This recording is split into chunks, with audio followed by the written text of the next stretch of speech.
This is Slickery Trigger for Rebel Road Tactical. With proper care and feeding, your pistol will be ready when you need it, there to save your life. Shouldn't your gear be that good? Whether you need a holster for comfortable everyday carry or a tough-as-nails holster for your next training course, Rebel Road Tactical has what you need. Check us out on the web at rebelroadtactical.com. And so, my fellow Americans, ask not what your country can do for you. Ask what you can do for your country. Freedom is never more than one generation away from extinction. We didn't pass it on to our children in the bloodstream. The only way they can inherit the freedom we have known is if we fight for it, protect it, defend it, and then hand it to them with the well-taught lessons of how they in their lifetime must do the same. I'm not ready to end the fight. I'm not ready to back down. 'Cause I've been through hell and I don't have time to go round and round and round. It's too late to turn back now. You know I wouldn't if I could. 'Cause I'm proud as hell. I can't bring myself to do what it is you think I should. All right, folks. Well, happy Thursday evening. This is Rick Robinson, host of America Off the Rails, also co-host of Jen and Rick and the Robinson and Wright Show, and you are tuning in live right now on KLNRradio.com for the Jen and Rick Show. And we are just a few minutes, well, actually a little bit behind schedule, so we're about a quarter past the hour at this point. Hey, what can I say? I'm one of the people that runs the joint. It's not like they can fire me, but the computers were being a little cranky today, so we got a late start. So sorry for those of you that have been waiting. I apologize, but you know, it is what it is. Okay, so we're gonna kind of start off with something that kind of occurred to me this morning, and then I realized that everybody else was talking about it on Twitter. So I posted mine on Facebook just so it didn't seem like I was stealing everybody else's ideas, but it seemed like we were kind of all having the same thoughts at the same time. So interesting thing happened last night. The Cubs won the World Series. Anybody remember Back to the Future 2, where in 2015 the Cubs were supposed to win the World Series? Seems like we were only about a year off on that one, but oddly enough, the Cubs have broke the curse. Other interesting parallels. In Back to the Future 2 in 2015, Biff Tannen was trying to take over the world. In the real world, Biff Tannen's trying to take over the world in 2016. Yes, I'm referring to Donald Trump. Interesting parallels. In 2015, there were self-lacing Nikes. Interesting parallels. In 2016, there are now self-lacing Nikes. And also, Michael J. Fox's, the main character, Marty McFly, in 2015 was in a car accident earlier in his life that caused him to have a severe injury that kept him from being able to play the guitar, and now in real life Michael J. Fox has a debilitating illness that keeps him from playing the guitar, again happening much early in his life and culminating now to the point where he's not even really able to do much acting. So in honor of a segment we started for a while and hadn't been able to run it, this is just one of those times, folks. Life imitating art about a year later. Welcome to the WTF Files.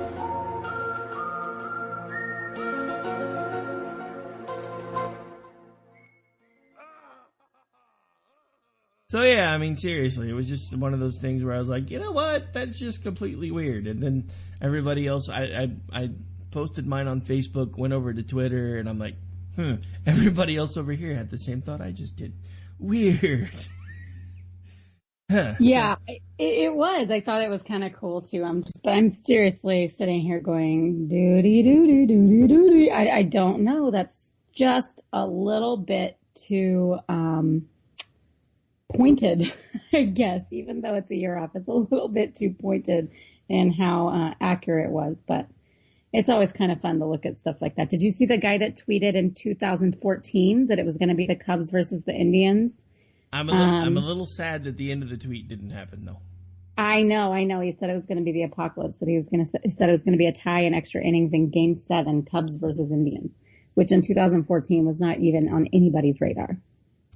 Although I'm secretly wondering, and I'm just playing devil's advocate, I'm wondering if that was photoshopped, because it seems a little odd that was that close, well, but who knows. Except for there were 3 or 4 responses at the very beginning. I thought the same thing, but then there were 3 or 4 responses at the very beginning of the tweet that were also from 2014. So it would be hard to Photoshop his tweet plus other people responding to the tweet in a way in which you could interact. You know what I mean? So in other words, there's a Nostradamus on Twitter.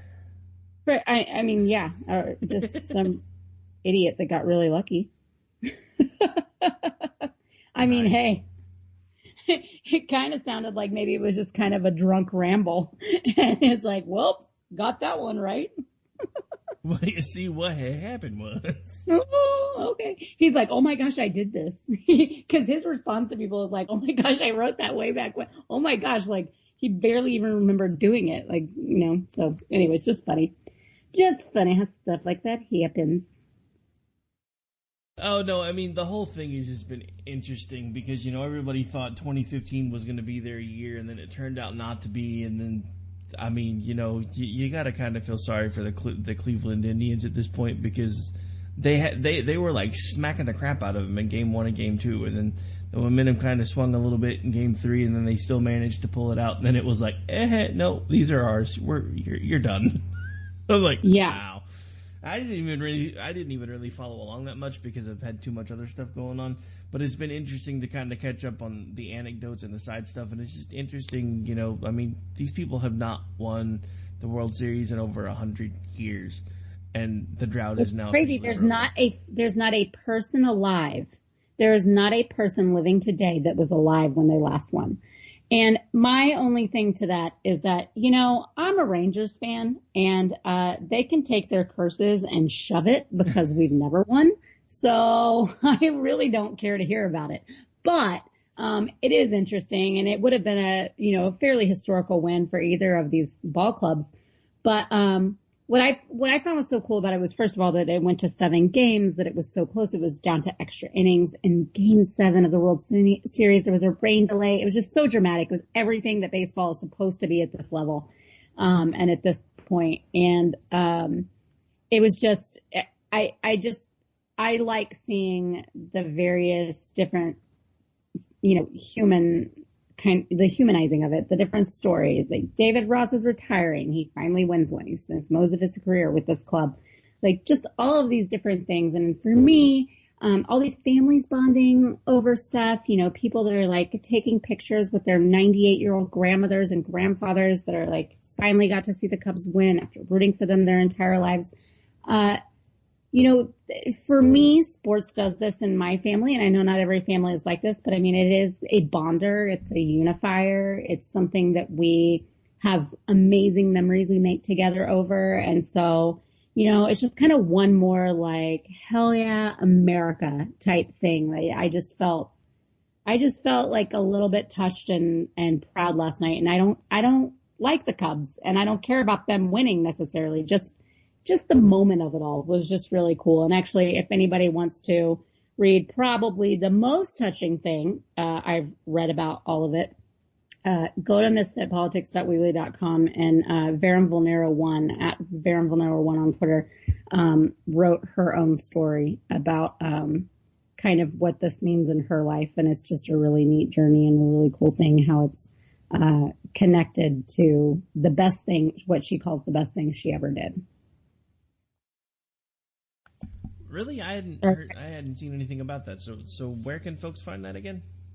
Okay, it's at misfitpolitics.weebly.com. You can also go to my Twitter. I've retweeted the link a couple times. Her name on Twitter is Alexandra Baldwin. She's at Verum Vulnero 1. But it's a story of how, she had a single alcoholic mother, who then had, another child when she was like a tween.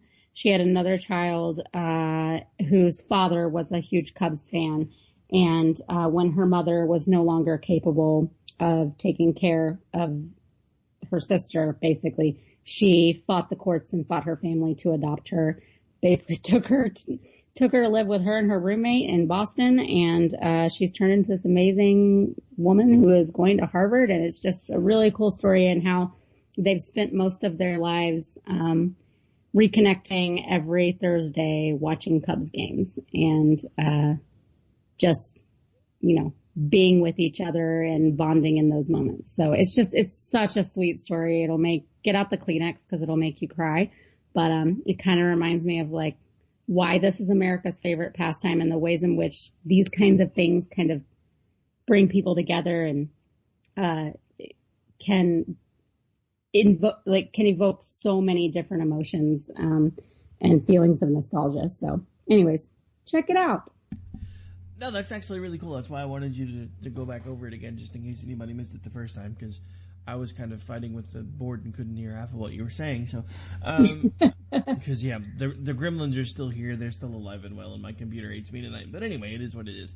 So I mean, yeah, interesting take overall on the whole Cubs winning the World Series thing. I'm still rooting for Smod. He hadn't made it yet. I'm hoping he gets it before inauguration day, because no matter which one of these two wins in this is Thursday, so Friday, Saturday, Sunday, Monday. So basically we're 4 or 5 days out before basically the beginning of the end of the world as we know it, because no matter which one of these two wins, we're screwed.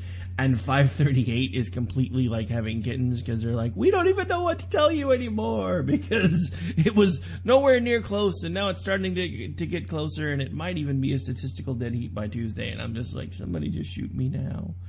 Look, I get it. If you are one of the last resort Trump voters, you're probably getting pretty excited right now. Let me tell you why I'm not. And I've gone over this a lot, but I'm going to go over it again. Because of all of the people on both sides of this discussion that are completely vile, abhorrent people, I don't want either one of these people to win. I would much prefer it get kicked to the House, so at least the House has to pick, because at least then, no matter what happens, nobody can really claim a victory, because it was too close to call, there weren't enough electoral votes, and we had to use the old standby of kicking it to the House and figuring out who gets the election that way. I would much prefer seeing that happen at this point, because no matter which one of these people win, there's going to be hate groups that are embedded in both of them, and whichever one of them wins, those hate groups are going to feel completely emboldened, and it's going to change the face of America as we know it. And that's why I've been so against this from the beginning, for either of them to get to this point, because it's the first time that I can think of in my lifetime that I've ever seen presidents or presidential candidates on both sides of the aisle all completely wrapped up in hate groups, and apparently oblivious to the fact that they're wrapped up in hate groups, and they could care less, because it's all about votes, and who cares what they're saying and how mean they're being to people and how many people they're threatening to kill and how many people they're threatening to do God knows what else to, because it's just more people that are going to vote. So I don't get it.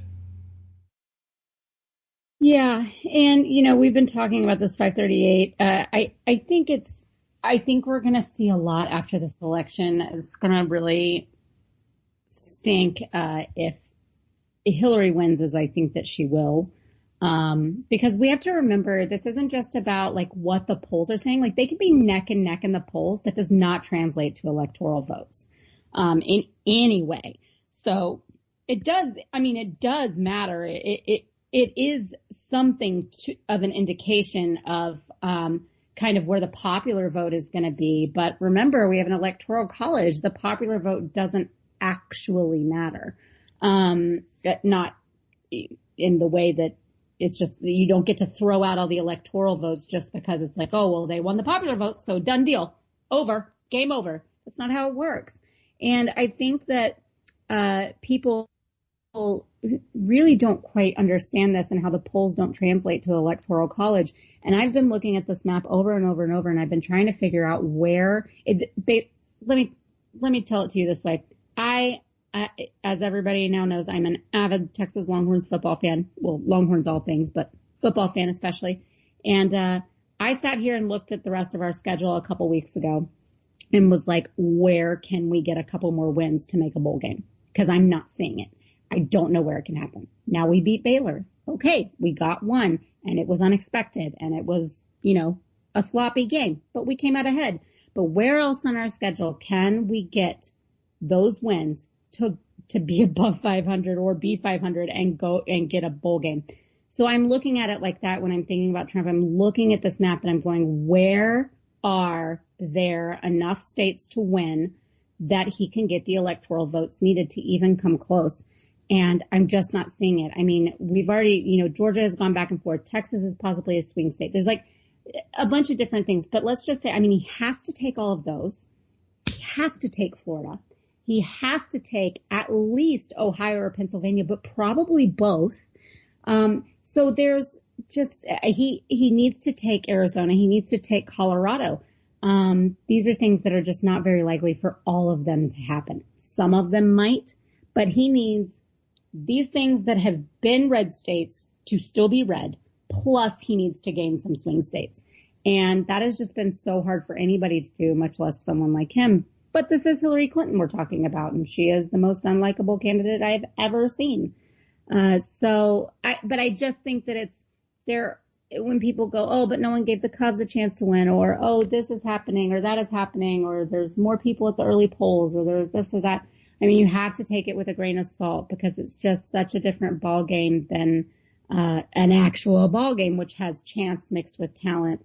And there's so many uncontrollable factors and moving targets, whereas with the elections, there are just a lot of things that are what they are. California is blue. New York is blue. The East Coast is mostly blue. I mean, these are things that are undeniable and are not going to change. So you can't, there's not a whole lot left up to chance. There's only a few swing states for a reason. And it's going to be really hard for him to get those numbers. Yeah, I mean, I'm not thoroughly convinced that 538 should be having the kittens that they're having yet, because the biggest, if you break it down, because the interesting thing about that site is it shows you all of the different places they get their variables from. Shows you the popular vote, shows you the percentages, shows you the electoral college, and the swing in the electoral college has been basically non-existent. I mean, she was at like 303, 304. She's at 280 something now, I think, the last time I looked. It was either 280 something or 290 something. So the swing so far has been fairly negligible. I mean, the biggest switch, which I'm not sure if it makes a good friend of ours happy or unhappy, is Texas seems to be going back into the red column. Or not, I said Texas, sorry, I meant Georgia. Georgia's going back into the red column, where just about 7 to 10 days ago they had it listed as a possible swing state where they weren't sure which way it was going to go. It seems like maybe the early voting reporting is maybe changing that, or it could have more to do with... Well, and I don't think that we should underestimate the effects of this recent, renewed FBI investigation kind of thing. Because I do think that there are people that are, typically GOP all the way voters that are turned off by Trump. They see through his BS factor. They don't like it. That are thinking not that they're going to vote for Hillary, but they might vote third party, or they might not vote for president at all. That this kind of thing happens, and maybe they reevaluate that a little bit. And he's done a pretty good job of staying kind of on message and not doing a whole lot of dramatic, screwed up things to take the attention away from these new, these new things that are coming out about her. So I think that we can't underestimate the fact that that is possibly playing into this. Will that result in, some overall statement in these states? I don't know, but it certainly seems to have changed the polls a little, and seems to have changed some of the early voting from the predictors. No, and I didn't necessarily mean to think that the early voting is having a sway on that, because I honestly don't even know if anybody knows how that's going yet. I know. Yeah. And I think a lot of it might actually have to do with what you just said, because, at this point, look, the thing about it is, whether you think Comey did the right thing the first time or the wrong thing the second time or vice versa, the simple fact of the matter is Hillary Clinton has now been under investigation more than Al Capone. If you really want to go all the way back to like Watergate and all the things that she's been involved in throughout the history of her career in politics and tertiarily involved in politics, etc. She has been under investigation more times than Al Capone. And the simple fact of the matter is, I think there are a lot of people that have just decided they've had enough. I have seen, and a good friend of ours that goes by Beaker on Twitter can attest to this, because he was actually in Pennsylvania today in a solidly blue area. and he was completely freaked out because everywhere he looked, he was seeing Trump signs. And I'm not talking like little bitty, let's put it in the corner of the window so nobody can really see it's there, but at least if somebody asks, we can say we supported Trump. No, not those little stickers. We're talking like billboard-sized Trump stickers. Right. Trump billboards in their yards. I mean, we're talking like, 5x5 signs in everybody's yards. And he's like, I've never seen anything like this. This is like the bluest of the blue area in Pennsylvania, and it's filled with Trump signs. He's like, I've seen maybe one Hillary sign. The rest of them are Trump signs. And by signs, I mean billboards. I think, unfortunately, what Trump has done very well is he's tapped into... I guess the thing with Trump is he's figured out what Anger Inc. is known for a very long time. There are lots of angry people in this country, and if you can tap into what makes them angry and get them to feed off of each other's anger and build on it, then you've got a winning solution. And that's what he's done. And that's why the more of these stories that come out with Hillary, the more angry everyone gets, and the worse it looks for her and the better it looks for him. But the thing about it is, and this is something that, folks like me and Glenn Beck and a few others have been saying now for years, if you get to the point where you have this country running on nothing but anger, and we go to the point where we are that dark, when we go that dark, before we can come back, we will make Nazi Germany look like a bunch of Girl Scouts. And we are nearly there because we have hate groups coming from every single direction at this point. You got black people calling for the segregation of white people. And they're voluntarily segregating themselves now. You've got white people that are calling for the eradication of anybody that's not white. You've got people that if you're not a Hillary supporter, they want you deported. If you're not a Trump supporter, they want you hung over the new wall. I mean, it's just everywhere. It's nothing but anger, hatred, and vitriol. And that's what completely worries me, is I don't see any way back from this, and I don't think the solution, last time, we did what we always do. We took our lumps, we took our losses, we tried to rally behind Obama, and we got our asses handed to us. And that's not going to happen this time. I am thoroughly terrified, and I'm being completely honest right now. I am terrified that no matter which one of these two jabronis winds up with the vote by the end of Tuesday night, somebody's going to not like the result, and it's going to be tied up in the courts again. There's going to be all these issues because there's going to be, Soros owns these machines, and it's no wonder that they did this, and they were changing my vote, and the counts are off, and I demand a recount, and that one was too close to call, so we're going to have to recount that one. And then while all of that's going on, all these people that are angry on all sides are going to be attacking everybody over it. I seriously am envisioning riots in the streets. I really hope I'm wrong, because I don't want to see that, but I think we're that close. I really do, because everybody is so angry that they don't even talk to each other anymore. I mean, you saw evidence of that today in a group that we're in, that somebody that I've been talking to for as long as I've been doing this stuff with JD and Stacy, just up and left a group and just no goodbye, no screw you guys, no nothing, just I'm out, I'm gone. It's happening more and more. That's like an account that I followed for a long time that their handle, I think, was Rock the USSA. Went over to the Gab AI place and came back a full-on Trumper. It's literally like watching a disease. And before anybody says that I'm slamming Trump folks, let me tell you something. The diehard Hillary supporters, they aren't any better. It literally, it's like watching two versions of the same virus affect different parts of the brain. It's crazy. Yeah, it certainly feels like it. I mean, you and I have both talked about that we completely understand, like, feeling the need to vote. You can't stomach a third party vote because you think that will help Hillary, or in some way will, just be some sort of demise of the Republic, if she gets office. I understand, like, the fear of Hillary. I understand, to a certain extent, at least. I think there's a lot of irrational fear out there too. But I understand, voting because of that. I understand the holding the nose to a certain extent again. But I don't, what has been so shocking to me has been, the people that start out that way. And then it just seems, like you said, it's just like it just infects their brain. And then suddenly they are defending all of these crazy things. They are, preaching about it. They are taking up all of his justifications and rationalizations of the most absurd stuff that's going on. It has blown my mind. And I'm not talking about idiots that have never voted before or that don't ever pay attention to politics. I'm talking about smart people that have had, some of them that have had a profound effect on my life that I do think are actually intelligent human beings who have had successful careers and who are eloquent, that have just kind of, I said it to my mom earlier, it's like a poison, and it's like this takes over their brain. And then, and I hope it goes away when he goes away, but I don't know that it will. It's so bizarre. It's been such an eye opener to watch.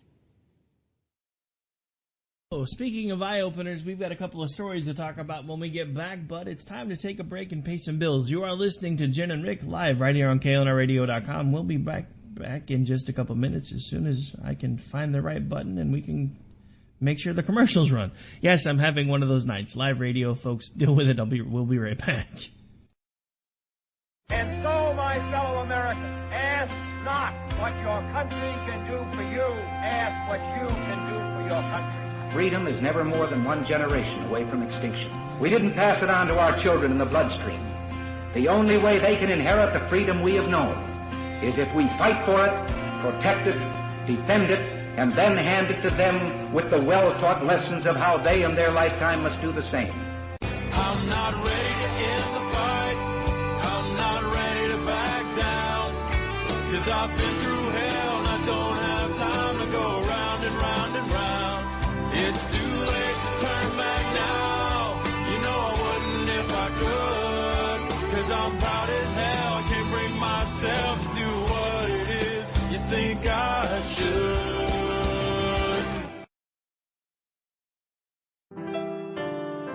God's Pure Word of Faith with Richard Hardin can now be heard Monday through Friday mornings at 7 a.m. Central, 8 Eastern, and on Saturday and Sunday mornings at 6 a.m. Central, 7 Eastern. Join him and let's turn our country back to God.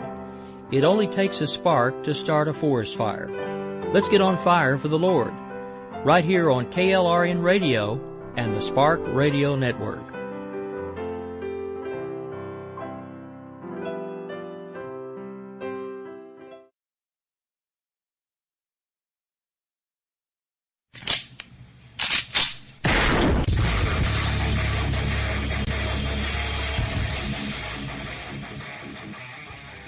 This is Slickery Trigger for Rebel Road Tactical.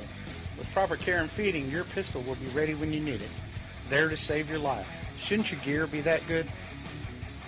Whether you need a holster for comfortable everyday carry or a tough-as-nails holster for your next training course, Rebel Road Tactical has what you need. Check us out on the web at rebelroadtactical.com. You know I wouldn't if I could. 'Cause I'm proud as hell. I can't bring myself to do what it is you think I should. All right, folks, welcome back. We're already into the second half of the show. My, oh my, where does the time go? Got about 25 minutes left before we got to make room for the Rhino Report, and we have a couple of stories we still haven't really talked about too much yet. I think I'm going to let you take lead on the one that you shared, if you don't mind. Oh my gosh, which one did I share? Uh-oh. I caught her flat-footed, folks. Doesn't happen often, but let's see. I was putting so many different things in there. I'm trying to remember. Too many groups. About the Google and network news. That one. I thought that was okay. Cool. So this has been what has been spreading like wildfire on the hardcore Trumper Twitter today. It has been about how... So wait, you've been on Gab today? Oh, wait. I was not. But I came across this. I don't even remember how. But Alex Jones, he uncovered how local news networks are preparing Hillary victory graphics nationwide. It's like bombshell tonight. He has cracked the code. He's figured it out. It's rigged. They're all in for Hillary. And beyond that, the system already has Hillary winning because the system is rigged. Sorry, Alex. Sorry, Trump supporters that want to believe this, but this is very common. This is standard practice. Google, network news, newspapers, all of these different media outlets are going to pre-design winning logos, presidential logos, whatever, for Trump and Hillary ahead of this election so that they have it in file, ready to go for whatever happens. It's just like last night. The Cubs won the World Series, right? As we talked about 538 earlier. They only gave them a 31% chance of winning the World Series. But what happened? They immediately had World Championship t-shirts and hats and pins and all sorts of other memorabilia and merchandise that said, Chicago Cubs, World Series 2016 champions. Because that's what they do. This is not news, people. This is not a conspiracy theory. There are kids running around all over third world countries wearing championship t-shirts of people, of teams that never won the championship in the years that the t-shirt states or the ball cap states. Same as there are buttons and actually some of these are very valuable if you collect presidential memorabilia at all. There are buttons, there are newspapers, there are all sorts of things like that that are printed or were made that say the loser's name on it as the winner. So this is much ado about nothing, but leave it to the alt-right Twitter to make it try to be an actual conspiracy. It's interesting that you bring that up because, and that's the thing that nobody talks about. And, I'm going to try to turn this into a bit of a joke for a second, but have you seen what happens when these news folks put together really quick graphics? I saw it again the other day. Somebody had actually tried to say something about where something was located, and instead of, where are they now, WHERE, it said WEAR. And then they cut away from it and they came back to it, and then somebody quickly and hastily fixed the typo. They have to do these type of things well in advance now because, one, if they don't, they're going to look stupid because somebody's going to spell something wrong. Two, it's just good work because then it makes everything look as professional as possible. It's no different than, the graphics for the shows and everything that we do. We don't typically throw those up last minute.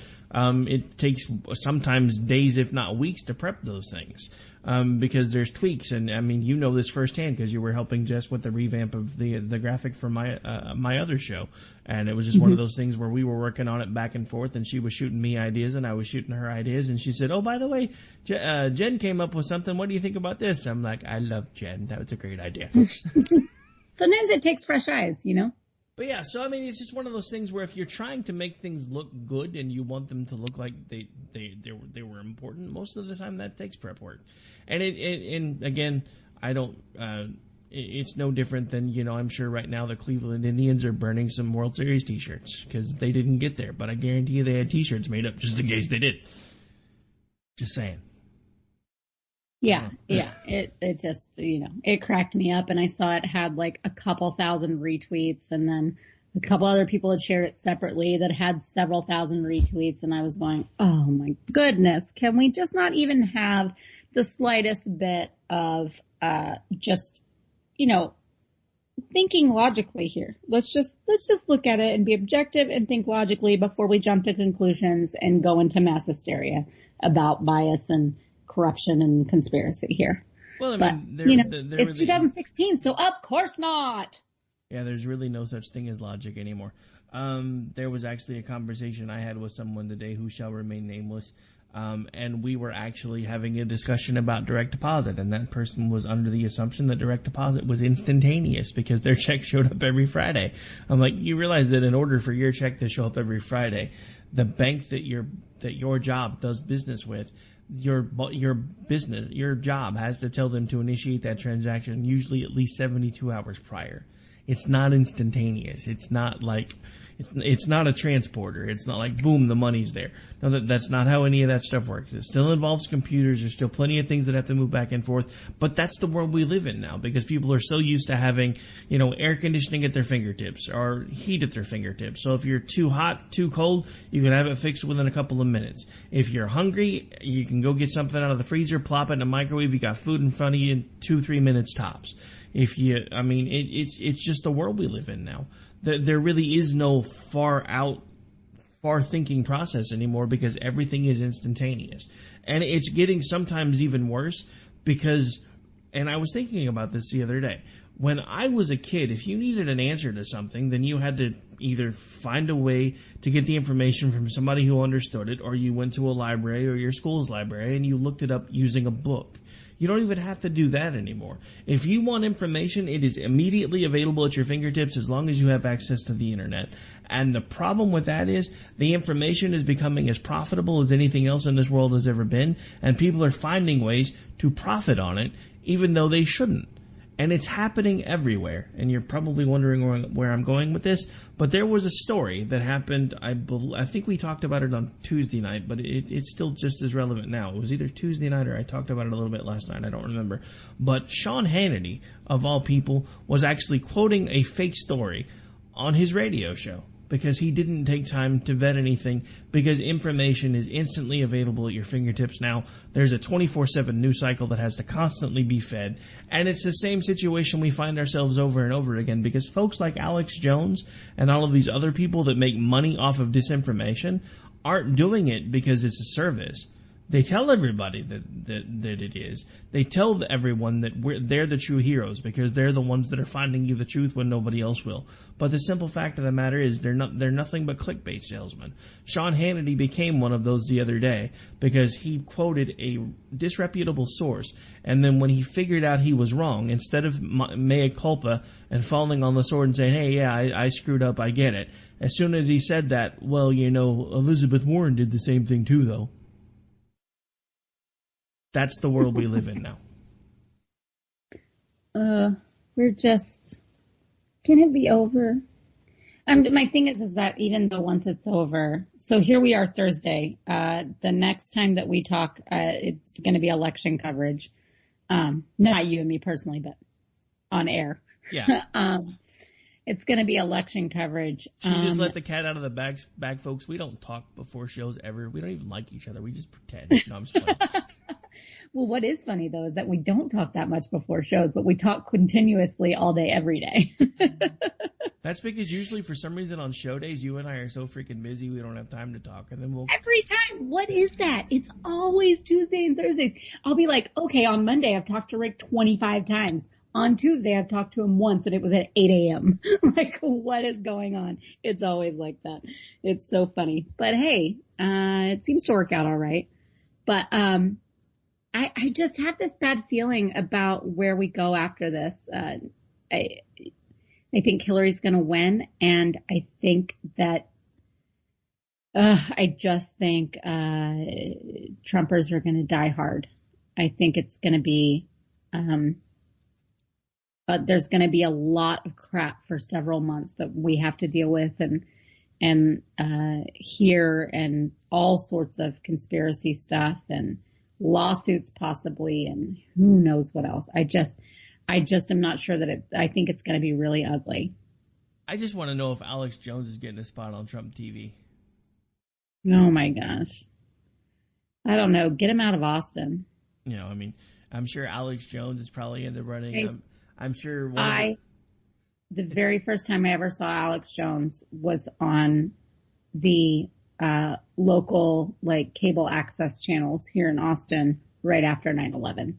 That's the first. He was on what's Channel 7 or whatever, where they also will broadcast. They let people like that broadcast whenever they're not broadcasting, the school board meetings and crap like that. Yeah, the ones where you can barter airtime for 3 chickens and a goat. Yeah.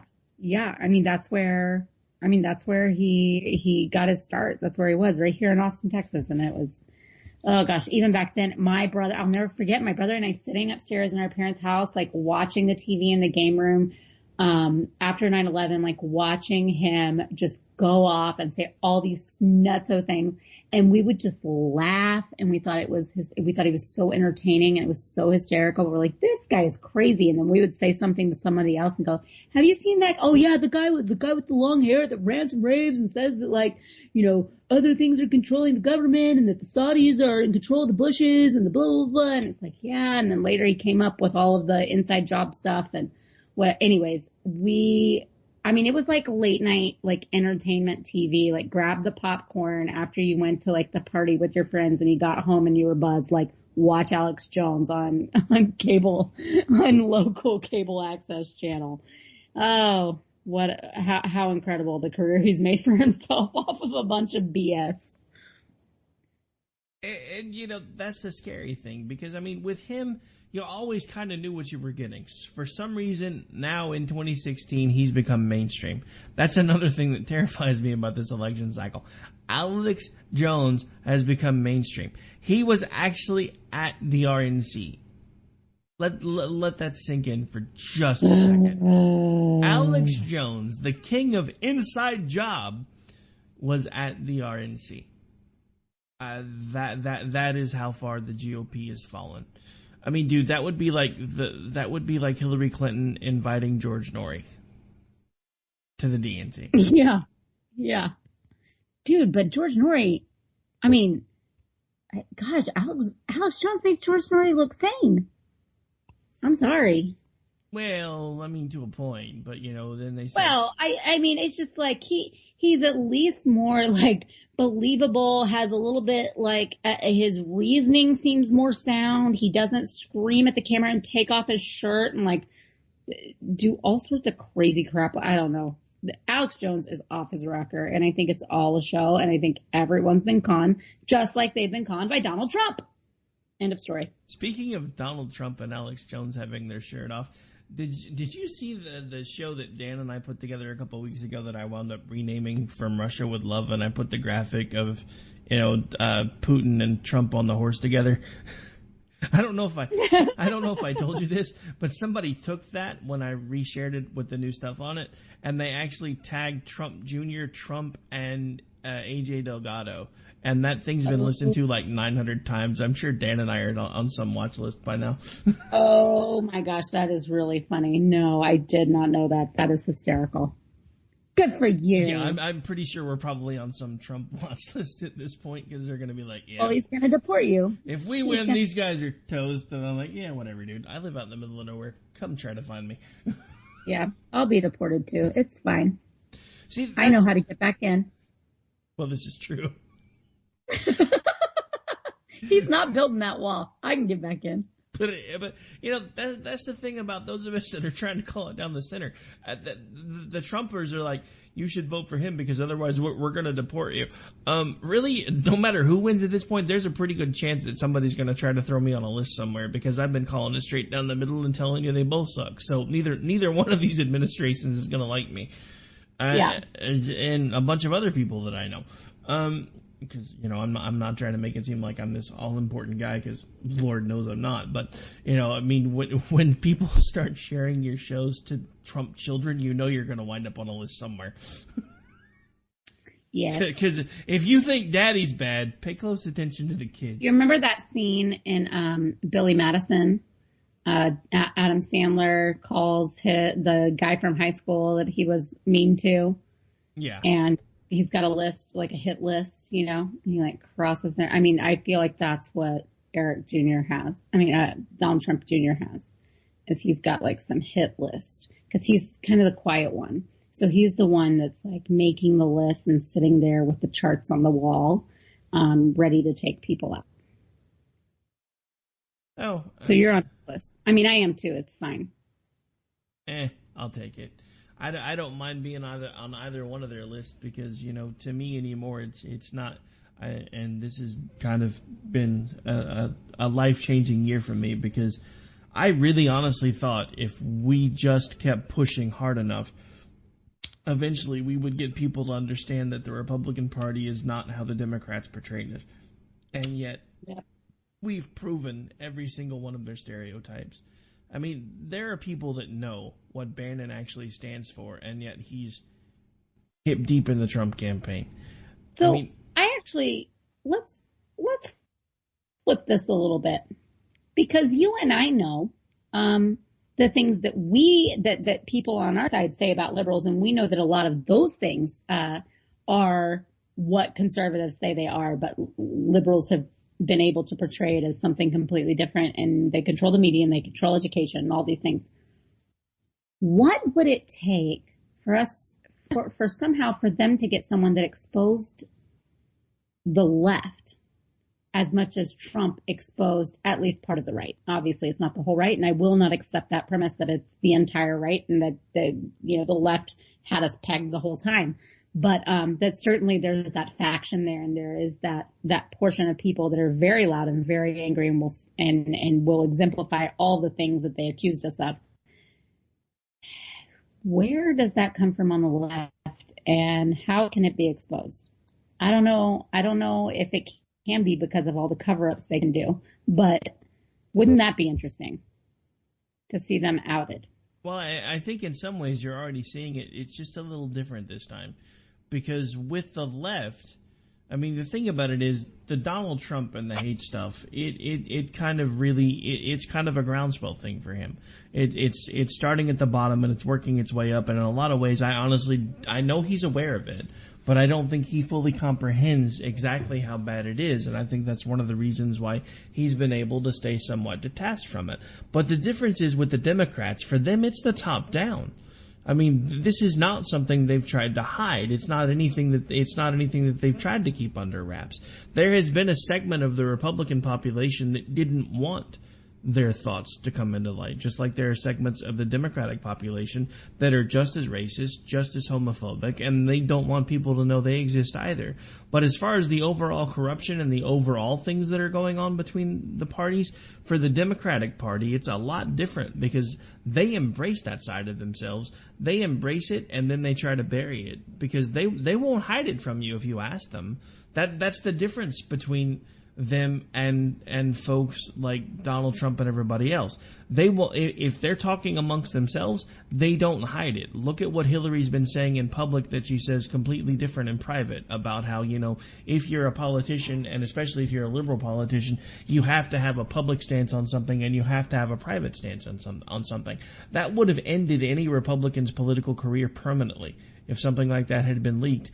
And yet we know she said that, and she's still in a dead heat for the presidency. She's been under investigation now not once, but twice, and yet she's still in a dead heat for the presidency. And we know these things. And it's because that side is perfectly comfortable with the muck that they live in. That's why I'm so concerned seeing the direction that the Republican Party is going now, because we used to say we weren't comfortable being there. I've seen way too many people that have instantly, within the last 18 months, become comfortable with being there. I, for one, will never be comfortable with being there. That's why I call it out on both sides when I see it. And look, I'm not saying that all Democrats are bad or that all liberals are bad, because I know good, decent Democrats and liberals. I have friends that are Democratic. I have friends that are liberals. And we have conversations all day long. And we don't yell at each other. We don't scream at each other. We just talk about the things that we view differently. And that's the thing.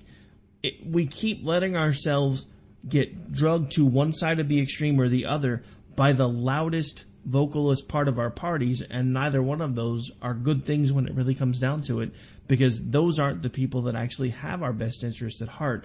Those are the ones that are finding ways to either shore up their own power, or they've found a way to make money off of this, and they want to keep making money off of it. And I think that is ultimately what has doomed this election cycle, because the folks at Anger Inc. knew that there was really no way in hell that a Republican wasn't going to get the nomination this year and then ultimately wind up with the presidency.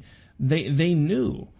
And there are a lot of them that I think have colluded behind the scenes to make sure that no matter what happens, because at this point, even if Trump manages to pull this out, Anger Inc. will have fodder for 4 years, because they're going to be able to talk about how crooked it was, how rigged it was, how we got lucky, how if it wasn't for them pushing and screaming and yelling and kicking, they're going to get to carry each other around on their own shoulders now if Trump pulls this thing off. If he doesn't, then they still win because they're going to get to bash Hillary for 4 years and their ratings are going to be higher than they ever were because they're going to get to, well, if you guys would have listened to me, we'd have Trump right now and everything would be better. No, really, that's not true either. But you've managed to engineer it in a way where no matter what, you managed to keep your spot on the catbird seat and the rest of us are going to suffer. So thank you very much. Yeah, I mean, I don't even know what to say anymore. I just don't. I mean, he is going super globalist and pro Goldman Sachs, so there's that. Yeah, I mean, the whole, Trump's not a globalist and he's anti-Goldman Sachs. Really? How many people? He's anti-banks and big banks, and he's not controlled by anybody, and no one's pulling the strings. Yeah, let me want to hire a guy or put a guy as Treasury Secretary that has not only donated to Obama and Clinton, but who is a former Goldman Sachs partner and a Soros Fund Management employee. No big deal. Yeah. What is that old Pinocchio song? No strings on me. Yeah, exactly. Yeah. Give me a break. Not buying it. But yeah, so, that's the last little story we had to touch on. So those of you who don't know, and this isn't the first time, by the way, that somebody affiliated with Goldman Sachs has been within stone's throwing distance of the campaign. And it's interesting that they keep talking about all the Soros money that's been going to Hillary since Trump himself has taken money from Soros. And I guess it's not really surprising that he would bring someone into the campaign who's donated to both Hillary and Obama since he's done the very same thing. So why not? I mean, you can't really throw a stone at that because, hey, he's done it too. But, it was different then because he was a businessman and you have to play both sides of the aisle if you're going to be good in business in D.C. I guess that means I would probably never be good in business in D.C. because I've run several businesses and never given to people that I don't agree with. Yeah, I don't buy any of that. I'm sorry. That is the definition of pay for play. Oh, I had to do it because I was in business and because no, you mean because you wanted favors, because you wanted to get into a certain circle, because you wanted to have some sort of priority or an ear lended to you. That is pay for play. So just shut up about it because that's the only reason to do that. I have worked for someone off and on for the last decade who is very conservative, owns a bunch of businesses in Austin. He would never dream of giving to a Democrat because he does not believe in anything they have to offer or help him with. Is he friends with Democrats? Does he wine and dine and schmooze with them? Yes. Give them money? No. So it's just a completely, I just think it's such a BS argument. And if you are donating to someone because it's quote unquote business, then that means that you're looking for political favors, which means that you are trying to corrupt the system.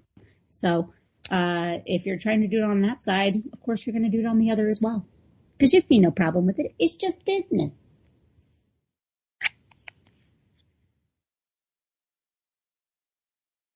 All right, sorry, I just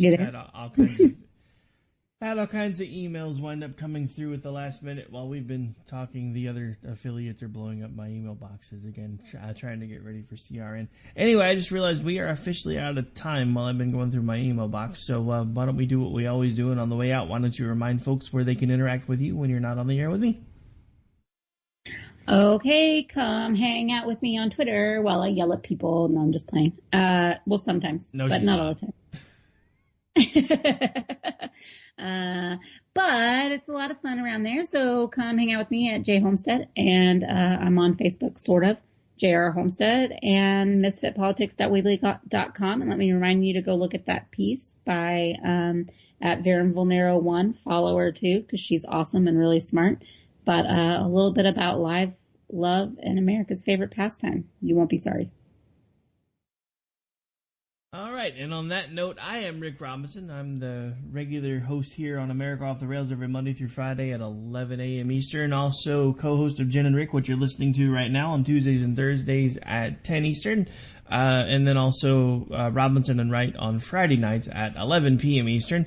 However, I will be taking tomorrow night off. This is the last home game of the season, and this will be the one that determines whether or not my son goes to wins district championship and then goes on to the playoffs. So I will not be missing that game, and I may actually be taking a couple more off depending on what happens with that game tomorrow, since they've actually already beat 2 of the 3 teams that they're going to be playing in the playoffs, which means they have a really good shot at going to state, even though they have to play them again, which makes absolutely no sense to me, because they've already beat 2 of the 3 teams. The third one is the one tomorrow that is for the district championship, and then even if they win it, they get the home field advantage for the 3 playoff games, but then they still have to play the same 3 teams they just beat. Hey, but this is like what used to happen in the Big 12. You would beat them during the regular season and still have to play them in the Big 12 championship, and it could ruin your entire chances at anything. Shut it, woman.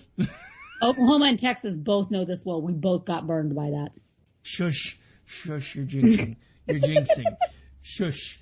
All right, so anyway, we're out, folks. We will be back with you. There will be technically no Jen and Rick show on Tuesday because we will be doing wall-to-wall debate coverage. We will be there for the cheering, the weeping, the gnashing of teeth, whichever one of those things occurs. And depending on who wins, I will likely be doing the weeping and the gnashing of teeth no matter who wins. So tune in for me when I'm there, probably around the same time that we're on right now, because it has to be quiet around here for me to do radio. We're out, folks. Have a good night. Take care. And so, my fellow Americans, ask not what your country can do for you. Ask what you can do for your country. Freedom is never more than 1 generation away from extinction. We didn't pass it on to our children in the bloodstream. The only way they can inherit the freedom we have known is if we fight for it, protect it, defend it, and then hand it to them with the well-taught lessons of how they in their lifetime must do the same.